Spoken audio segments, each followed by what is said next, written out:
भारत का इतिहास मुगलों के बिना अधूरा है। मुगलों ने भारत में 300 सालों से भी अधिक समय तक राज किया।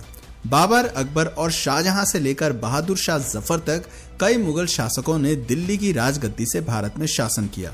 लेकिन कई सवाल आज भी इतिहास के पन्नों से गायब हैं। आखिर मुगल भारत क्यों आए थे?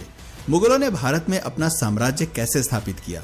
राजपूतों और मराठाओं के रहते कैसे विदेशी ताकतों ने भारत में इतने लंबे समय तक राज किया? आखिर क्या है मुगलों के इतिहास की असली कहानी? आइए इसके बारे में थोड़ा डिटेल में समझते हैं। दोस्तों, अगर बाबर हिंदुस्तान न आता तो भारत में मुगल साम्राज्य की स्थापना नहीं होती। भारत में कभी लाल किला, ताजमहल जैसी भव्य इमारतें न देखने को मिलती।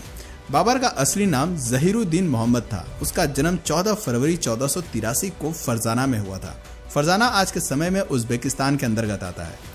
बाबर को तैमूर और चंगेज खान का वंशज भी माना जाता है। केवल 12 वर्ष की उम्र में ही बाबर ने फरजाना की राजगद्दी संभालनी शुरू कर दी थी। ये बात बाबर के कुछ रिश्तेदारों और अंकल को रास नहीं आई और उन्होंने बाबर को हटाने के लिए षड्यंत्र बनाने शुरू कर दिए। बाबर को फरजाना और समरकंद से बेदखल कर दिया गया। कई सालों बाद साल 1504 में बाबर ने अफगान की राजधानी काबुल को जीत लिया और अपनी सत्ता स्थापित की। लेकिन बाबर सिर्फ काबुल से संतुष्ट होने वाला नहीं था, वो अपने साम्राज्य का विस्तार करना चाहता था। बाबर जानता था कि यदि उसे साम्राज्य का विस्तार करना है तो इसके लिए धन दौलत की भी जरूरत होगी और उस समय भारत से ज्यादा धन शायद ही किसी और के पास था। दुनिया भर में उस समय भारत को दुनिया में सोने की चिड़िया कहा जाता था। 1525 में बाबर ने भारत में एंट्री करने की योजना पर काम करना शुरू किया। भारत को गुलाम बनाने और यहाँ राज करने के उद्देश्य से उसने भारत का रुख किया। उस समय हिंदुस्तान में लोधी वंश का राजा इब्राहिम लोधी का शासन चल रहा था। इसके अलावा राजस्थान में राजपुताना का शासन चल रहा था, तो वहीं साउथ में विजयनगर अंपायर अपने पैर पसार रहा था। इब्राहिम लोधी बहुत सनकी था। उसे कुर्सी से हटाने के लिए उसके चाचा अलाउद्दीन लोधी और पंजाब के गवर्नर दौलत खान ने एक प्लान बनाया और काबुल से बाबर को भारत आने का निमंत्रण भेजा। बाबर को तो जैसे इसी मौके का इंतजार था और तुरंत ही अपनी सेना के साथ उसने भारत की ओर रुख कर दिया। 15 दिसंबर 1525 को उसने सिंधु नदी पार की। बाबर के पास सिर्फ 12,000 की सैनिकों की टुकड़ी थी। सिंधु नदी को पार करते ही बाबर ने पंजाब प्रांत को जीतना शुरू कर दिया। बाबर के पास दमदार आर्मी के साथ ही तोपखाने और बारूद यानी कि गन पाउडर भी था। बैटल ऑफ पानीपत भारत की धरती पर लड़ा गया पहला युद्ध था जिसमें गन पाउडर का इस्तेमाल किया गया था।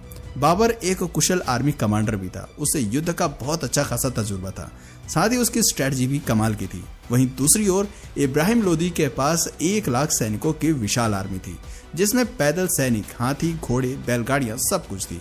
इतनी बड़ी सेना को देखकर भी बाबर का हिम्मत डगमगाया नहीं। वो काफी बहादुर योद्धा माना जाता था। काबुल सहित पूरे अफगानिस्तान और उज्बेकिस्तान में आज भी बाबर को एक महान योद्धा के रूप में जाना जाता है। कई जगह उसके पुतले भी लगे हैं। वहाँ के लोगों को बताया जाता है कि बहुत कम सेना के साथ बाबर ने भारत पर फतह हासिल की थी। पानीपत दिल्ली से करीब 60 किलोमीटर की दूरी पर स्थित है और वर्तमान समय में हरियाणा का एक जिला है। बाबर ने इब्राहिम लोधी को युद्ध के लिए ललकारना शुरू किया। अपनी रणनीति वो पहले ही बना चुका था। उसने दुश्मन के इलाके में एक खाई खुदवाई जिससे कि लोधी की सेना ज्यादा फैलाव न कर पाए और बाबर की सेना को आसान टारगेट मिल सके। बाबर की सेना के कुछ लोगों ने कहा कि हमें वापस लौट जाना चाहिए, लेकिन बाबर ने वापस जाने से साफ इनकार कर दिया।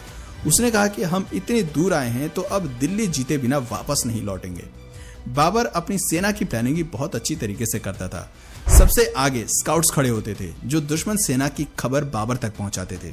उसके पीछे बैलगाड़ियां लाइन से खड़ी कर देता था। सभी बैलगाड़ी को चमड़े की बेल्ट से बांध दिया जाता था और उनमें थोड़ा थोड़ा गैप छोड़ दिया जाता था।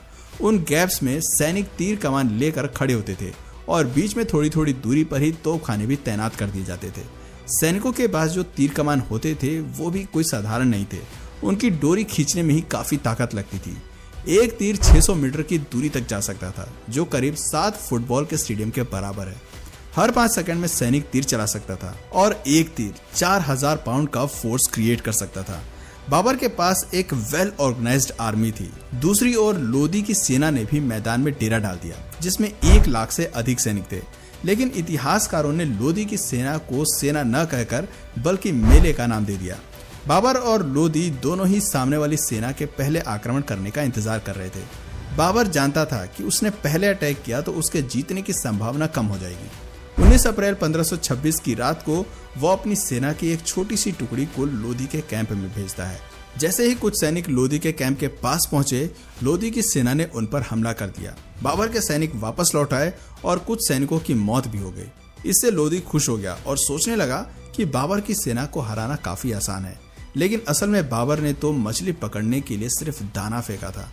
21 अप्रैल 1526 की सुबह लोदी की सेना ने बाबर की सेना पर अटैक कर दिया। लोदी की सेना बाबर के सैनिकों द्वारा बनाए गए ट्रेंच में गिर गई।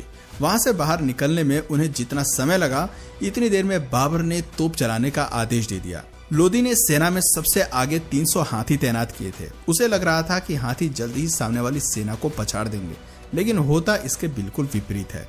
तोपखानों की आवाज से हाथियों ने अपना संतुलन खो दिया और अपनी ही सेना को नुकसान पहुंचाना शुरू कर दिया। अपनी ही सेना के कई सैनिकों को हाथियों ने कुचल कर मार दिया। साथ ही तोपखाने से भी उनकी सेना को नुकसान पहुंच रहा था। थोड़ी ही देर में बाबर की पूरी सेना लोदी पर हावी होती नजर आई। कई घंटों तक युद्ध जारी रहा। शाम होते ही लोदी मारा गया और उसका कटा हुआ सिर बाबर के सामने पेश कर दिया गया।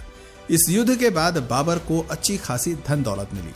इतिहासकारों का कहना है कि बाबर ने जीता हुआ सारा धन जनता में बंटवा दिया था और इसके बाद जनता ने खुश होकर कलंदर नाम की उपाधि उसे दे दी। सन 1526 में 43 साल की उम्र में बाबर ने दिल्ली में मुगल सल्तनत की स्थापना की। लोदी को हराने के बाद राजपूतों ने उसका विरोध किया। पानीपत के युद्ध के बाद बाबर ने 3 बड़ी लड़ाइयां लड़ी, battle of Khanwa, battle of Chanderi और बैटल ऑफ खागरा। उसने इन सभी लड़ाइयों में जीत हासिल की, लेकिन 26 दिसंबर 1530 को उसकी मृत्यु हो गई। मृत्यु के बाद बाबर को पहले तो आगरा में दफनाया गया, लेकिन उसकी अंतिम इच्छा के मुताबिक बाद में उसे काबुल में दफना दिया गया, जहां बागे बाबर नाम से उसका मकबरा आज भी बना हुआ है। बाबर के बाद हुमायूं को दिल्ली का बादशाह बनाया गया। हुमायूं के 3 और भाई भी थे और उन्हें भी अलग अलग राज्य सौंप दिए गए थे। हुमायूं काफी शांत स्वभाव का बादशाह माना जाता था और कोई भी फैसला हमेशा सोच विचार करने के बाद ही लिया करता था। लेकिन वहीं हुमायूं के भाइयों का दिमाग हर वक्त षड्यंत्र में लगा रहता था। तीनों भाई मिलकर ये योजना बनाते थे कि कैसे हुमायूं से दिल्ली का तख्त हासिल किया जाए और कई बार भाइयों के बीच में जंग भी हुई। हुमायूं पर कई बार जानलेवा हमले भी हुए। सन 1539 में चौसा में हुमायूं की भीषण लड़ाई हुई और 1540 में बिलग्राम में भी हुमायूं को युद्ध करना पड़ा। इस युद्ध में हुमायूं की हार हुई और शेरशाह जीत गया और युद्ध में हार के कारण हुमायूं को अपनी जान बचाकर भारत से भागना पड़ा। कुछ समय तक वो सिंध में भेष बदल कर रहा। हुमायूं ने